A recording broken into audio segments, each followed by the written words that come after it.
Au nom du Père et du Fils et du Saint-Esprit, Amen. La paix de Jésus soit dans votre maison. Salut à toutes et tous. J'espère que vous allez bien, que vous êtes en forme, dans la paix et la joie de Jésus. Amen. Merci au Jésus vainqueur. Alléluia. Alors, vous savez que en 1917, notre Sainte Mère est apparue à Fatima, au Portugal, et qu'elle a dit énormément de choses. Elle a dit énormément de choses, les fameux secrets de Fatima, et dont on parle et reparle et on n'a pas fini d'en parler. Mais moi, ce n'est pas des secrets aujourd'hui que je veux vous exposer à propos de Fatima, de l'apparition de notre Sainte Mère à Fatima. C'est au sujet de ce qu'elle a dit, qu'il fallait que les erreurs de la Russie, elle a dit qu'il fallait beaucoup prier pour la Russie, car ces erreurs se répandront dans le monde entier. Donc la mère de Jésus, notre mère, Notre-Dame, en 1917, elle avait dit aussi que la guerre allait se terminer. La Première Guerre mondiale. Et elle a dit cette phrase mystérieuse que les erreurs de la Russie allaient se propager, qu'il fallait prier pour la Russie. 1917, c'est la révolution bolchevique. Cette révolution a conduit, il y a différentes estimations, à 100 millions de morts. Donc, vous imaginez la précision, la véracité de l'avertissement de notre mère Marie avec ces mots, et elle apparaît en plus l'année de cette révolution bolchevique elle a fait de nombreuses, elle apparaissait je crois une fois par mois, pendant 6 mois, et dans cette période, ça avait commencé au printemps, et à l'automne, je crois que la révolution bolchevique était en octobre, à vérifier, de toute façon ça n'a aucune importance, si ce n'est une importance dramatique bien sûr. D'ailleurs, un des sujets d'actualité est l'Ukraine, qui a été, les Ukrainiens ont été affamés par un des représentants des suites de cette révolution, ce qui aurait conduit à une famine terrible qui aurait emporté au moins 5 millions de personnes. Les erreurs de la Russie vont se propager, c'est le message, et c'est ce qui s'est passé. C'est ce qui s'est passé, cette propagation de cette idéologie communiste qui n'a pas cessé d'amener à des carnages, à des boucheries effroyables. Si Notre-Dame, notre mère Marie, l'a dit, et elle n'a pas parlé expressément de communisme, car comme Jésus, il faut que nous réfléchissions à ce que veulent dire les mots. Et c'est là notre travail de discernement. Les erreurs de la Russie qui ont contaminé énormément de pays. Vous imaginez que la Chine fait partie de ces erreurs. Vous voyez la taille de l'erreur.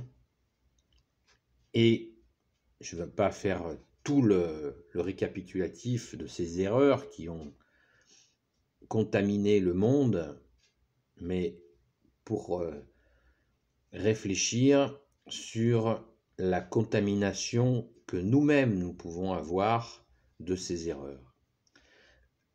Car dans ces idéologies communistes au plan large, parce qu'il y a énormément de sous-voies, de voies de traverse, et qui sont toutes... Il y a tout un agglomérat de différentes sensibilités sur le sujet, mais elles ont toutes en commun une chose qui d'ailleurs rejoignait la folie meurtrière de 1789 chez nous en France, c'était de s'en prendre immédiatement à la Sainte Église. Immédiatement, le massacre de prêtres a commencé. Donc il y a une haine de la foi catholique, une haine de Dieu, que tu es Jésus, qui est le point commun entre ces violences et ces erreurs. Pourquoi s'en prendre immédiatement à la Sainte Église catholique apostolique? Là en Russie, c'était les orthodoxes, les religieux orthodoxes qui ont tout de suite morflé. Donc,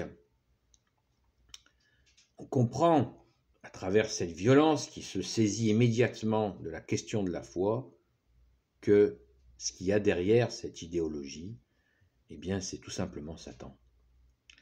Ça fait aucun doute. Sinon, si c'était une révolution authentique, populaire, avec une volonté de justice, comme ça en est l'apparence, eh bien, il laisserait les religieux catholiques ou orthodoxes tranquilles. Mais non. La première chose qu'ils font, tac, ils s'en prennent avec une violence inouïe, une cruauté inimaginable à la vérité que tu es Jésus et qui est traduit dans le réel par tes clercs, tes prêtres, tes évêques. C'est immédiat. Donc on comprend, moi je ne suis pas historien, je ne suis rien du tout, un fidèle catholique, je l'espère, et je le demande à Jésus. Merci Jésus. Et on voit à travers cette violence la source qui pousse derrière. Si c'est une force de justice, Jésus a dit « Heureux les affamés et les assoiffés de justice, ils seront rassasiés. » Car voilà le coin, voilà comment une idéologie mortifère s'y prend pour pénétrer nos esprits et les corrompre, les détourner de la vérité. Car pour la justice, eh bien, nous avons Jésus, qui est le juge parfait, qui est le soleil d'amour, le soleil de justice, on l'oublie souvent. Et c'est vers lui que nous tournons pour que cette justice s'incarne, se voit sur terre, se réalise. Vous allez me dire, mais il y a tant de souffrances. Mais oui, il y a tant de souffrances qui correspondent au refus de Jésus, de son Père et de l'Esprit Saint, le refus de l'accueil de ce règne de Dieu le Père, Dieu le Fils, Jésus, Dieu le Saint-Esprit, qui fait ces souffrances. C'est ce refus. Et ces idéologies communistes font croire à des esprits faibles, fragiles, comme j'en ai été, je suis passé par là, que la justice doit venir d'une idéologie des hommes. C'est nous qui allons régler avec nos petits bras musclés, nous allons établir la justice. Rien n'est plus faux. Il y a une corruption qui fait que l'homme est très souvent conduit par des forces ténébreuses et qui peut s'habiller du bien, mais en réalité, il fait le mal. Il n'y a que Jésus dans son Église, dans sa sainte Église catholique, qui nous permet de poser des actes justes. Car, comme Jésus nous l'a dit et répété, l'enfer est pavé de bonnes intentions. Et c'est exactement ça l'idéologie communiste. L'enfer est pavé de bonnes intentions. Pas besoin d'aller dans la Chine communiste pour voir que les esprits peuvent être contaminés par cette idée que l'on peut imposer le bien, le soi-disant bien, par des systèmes politiques. Nous sommes en pleine élection présidentielle et regardez déjà le nombre de candidats qui sont dans cette idéologie à des degrés divers jusqu'au gouvernement actuel qui en est aussi imprégné. C'est l'idée des fausses lumières qui étaient en fait des ténèbres de 1789. C'est que il y a des individus qui croient qu'ils sont touchés par ces lumières qui sont en fait des ténèbres, qui sont poussées par Lucifer pour avoir cette espèce d'homme nouveau. Ils s'imaginent qu'ils sont des hommes nouveaux qui vont faire le bien, mener à bien les choses, et au final, on voit que c'est de pire en pire. Car pour faire le bien, comme ils l'imaginent dans cette idéologie, ils veulent automatiquement nous prendre notre liberté. Mais qui nous a donné la liberté dont nous jouissons? C'est notre bien-aimé Seigneur Jésus. C'est Jésus qui nous a donné cette liberté. Par notre saint baptême catholique, il a façonné la France et il a fait que nous sommes libres et nous pouvons l'être de plus en plus en l'écoutant, en l'accueillant et en se méfiant justement des idéologies qui sont des erreurs, qui font croire que les solutions pourront toujours venir des hommes. Ça ne marche pas comme ça. Nous avons été créés par Dieu le Père, Dieu le Fils Jésus, Dieu le Saint-Esprit. Nous sommes reliés à toi Jésus. Alléluia, merci Jésus. Et les idéologies, quelles qu'elles soient, font un barrage. Elles font un barrage entre toi Jésus et nous. Ce qui fait que nous naviguons à l'horizontale dans des erreurs qui peuvent aller jusqu'à ces horreurs que dont l'histoire est remplie, parce que c'est quand l'homme cherche horizontalement à régler les problèmes, eh bien, en fait, il ne fait qu'en rajouter. Nous avons cette relation verticale avec toi, Jésus, par notre saint baptême, ce qui dépasse ces horizontalités, notamment, vous savez qu'il y a des endroits où il y a des clans. Un clan, c'est horizontal. Il y a des communautés qui peuvent être très horizontales parce qu'elles ne sont plus reliées verticalement à toi, Jésus, et les problèmes, on le sait, les mafias sont montées comme ça. C'est une horizontalité, alors que nous sommes des êtres de relation avec toi, Jésus, avec ton Père et l'Esprit Saint, par toi, bien sûr, uniquement par toi, Jésus, où nous trouvons notre réalisation verticalement. C'est ainsi que nous avons été créés dès le commencement. Donc, dès l'instant où on va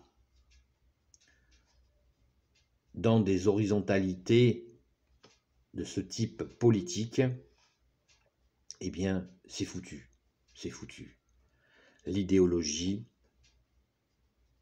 mène systématiquement à des horreurs. Tu ne penses pas comme moi, donc je te fais disparaître. C'est exactement ce qui s'est passé avec les fameuses erreurs de la Russie. Notre mère Sainte Marie nous dit « Priez pour la Russie, car ces erreurs se répandront ». Eh bien, aujourd'hui, elles continuent à se répandre. C'est bien triste, mais nous pouvons être libérés de cette bien-pensance, de croire que c'est nous qui pouvons régler les problèmes que nous voyons sans consulter Jésus qui est le soleil de justice. On va prendre un exemple très simple. À l'époque des rois, prenons l'exemple du grand roi Saint-Louis, qui rendait justice sous le chêne. Il rendait justice, mais il allait à la messe 3 fois par jour. On peut imaginer que ce roi était inspiré par l'Esprit Saint pour rendre justice. Autre exemple, il y a 2000 ans, Jésus nous dit « Voilà ce qu'il faut faire. Nourrir les affamés, donner à boire à ceux qui ont soif, libérer les captifs, visiter les malades, accueillir l'étranger. » Il n'a pas dit tous les étrangers. Voilà ce qu'il faut faire. Jésus nous l'a dit il y a 2000 ans. Est-ce qu'on a besoin d'une idéologie pour faire ce que Jésus nous a demandé? Est-ce que nous avons besoin de ça? Pas du tout. Nous n'avons absolument pas besoin. À côté de chez vous, vous avez quelqu'un qui est dehors, qui est au froid et qui a faim. Eh bien, vous pouvez lui porter un repas chaud. Vous pouvez lui payer un repas chaud. Est-ce que vous avez besoin d'une idéologie pour le faire? Vous avez quelqu'un qui a un souci chez lui ou chez elle, qu'il n'arrive pas à réaliser une réparation parce qu'il n'en a pas les moyens. Qu'est-ce qui vous empêche de l'aider? Vous pouvez l'aider. Nous pouvons venir en aide à nos frères et nos sœurs avec la condition que ça soit bien sûr authentique, que la détresse soit authentique. Et pour savoir si la détresse est authentique, eh bien, Jésus nous conduit vers des situations où nous pouvons aider, aimer notre prochain en vérité, que l'on ne se fasse pas pigeonner, car on le sait, avec le système que nous connaissons, il y a énormément et de plus en plus de profiteurs qui abusent des situations, qui abusent des aides sociales, qui abusent et qui surabusent avec l'argent de braves gens qui cotisent et qui voient leur argent gaspillé pour des profiteurs, au lieu de venir en aide véritablement à ceux qui en ont besoin. Voilà les erreurs qui peuvent contaminer et que nous ne pouvons, pour avancer, que retrouver la vérité que tu es Jésus, car toi seul peux nous libérer de toute forme d'idéologie qui nous empêche de voir la réalité des choses telles qu'elles sont. Nous n'avons besoin d'aucune idéologie en vérité. Merci Jésus. Donc, mettons-nous au travail pour essayer de nous débarrasser de ces contaminations où nous voulons, par nos bonnes intentions, régler les choses. Rappelons-nous toujours cette phrase de Jésus, cette belle parole. Merci Jésus. L'enfer est pavé de bonnes intentions. Donc, ouvrons les yeux et surtout, prions sans cesse pour que ton règne, Jésus, s'installe sur cette terre. Et bien sûr, nous attendons ton second avènement dans la joie et dans l'espérance. Amen. Béni soit le Père, le Fils et le Saint-Esprit. Amen. Ô Jésus, toi qui peux tout et qui portes tout, toi le Sauveur, toi l'Emmanuel, je te confie toutes celles et ceux qui regarderont cette vidéo ainsi que leurs proches selon ta sainte volonté. Sainte Marie, Reine des cieux, toi l'Immaculée Conception, toi qui écrases le serpent, toi qui es la lune sous tes pas. Saint Joseph, toi le juste et le saint, toi le sage, toi la terreur des démons, toi le saint gardien de la Sainte Église catholique apostolique. Sainte Marie-Madeleine, notre chère sainte patronne, et vous tous les saints et saintes, amis de Jésus, Saint Michel Archange qui est comme Dieu, Saint Gabriel Archange, Saint Raphaël Archange et tes anges guérisseurs, et vous tous les anges qui servez Jésus, je vous confie toutes celles et ceux qui regarderont cette vidéo ainsi que leurs proches selon ta sainte volonté, ô Jésus. La paix de Jésus soit dans votre maison. À bientôt les amis. Et surtout prions. Et si vous n'êtes pas des amis, bienvenue aussi. Et n'oubliez pas les pouces en l'air s'il vous plaît.